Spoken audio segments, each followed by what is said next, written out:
దేవుని పిల్లలైన మీ అందరికీ శుభాలు. ఈ దినము దేవుని వాక్యము.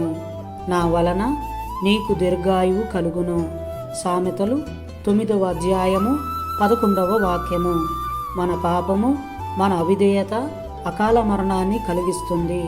అయితే దేవుని మాట వలన, తల్లిదండ్రులను సన్మానించుట వలన మనకు దీర్ఘాయువు కలుగును.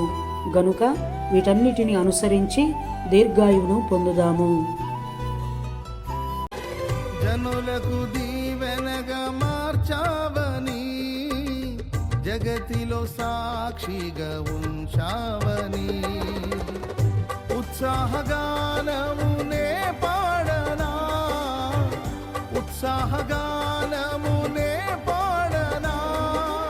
ఏదైనా నీ కొరకు చేసేందుకు ఇచ్చితివి బలమైన